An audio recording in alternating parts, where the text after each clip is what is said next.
the attacks have become exceedingly more sophisticated. Over the years, I've seen the cyber landscape completely explode from what it was, 10 or 15 years ago. To be a valid player in the security industry, you really have to be aggressive and ahead of the curve. The cyber landscape has evolved greatly since I have been a part of the security industry. It's been almost 15 years, but I've seen attacks go from something that's seemingly small and innocuous to gargantuan size attacks that can actually target and take down large corporations.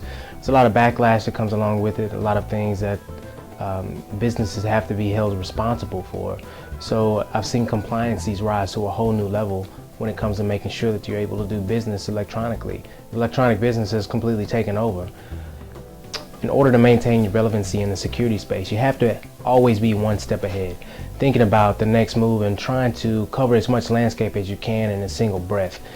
No one has a single silver bullet, and no one has the answer or the easy button to just be able to solve all the problems at once. But as a diligent security engineer or security manager or even a CISO, it really takes partnerships to be able to cover as much ground as you possibly can.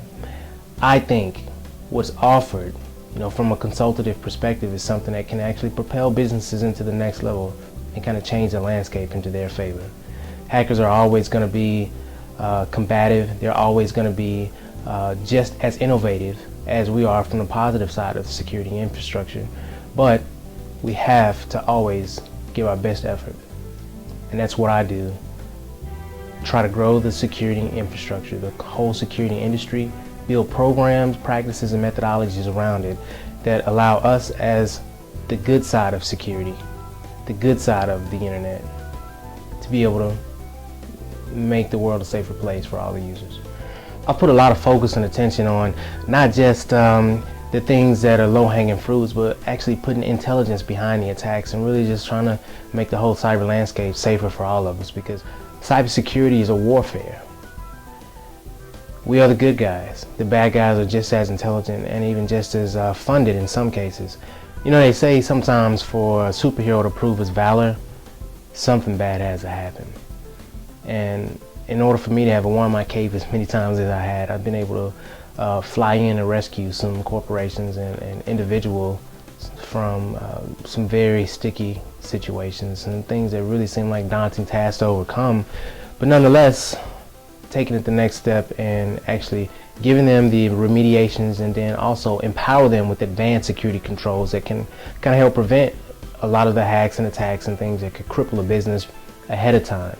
Being as intelligent with protections as hackers are with hacks kind of gives us a little bit of a cutting edge against 0 days, against really the bad side of the industry altogether. There's a lot of malicious users out there, but there's also a lot of low-level malicious users, script kiddies, and there's a lot that we can do to protect ourselves from those, generally speaking. It's those targeted, specific attacks that really become the challenges, the 0-day threats, and once you have been in the crosshairs of a hacker, like how can you kind of keep yourself safe?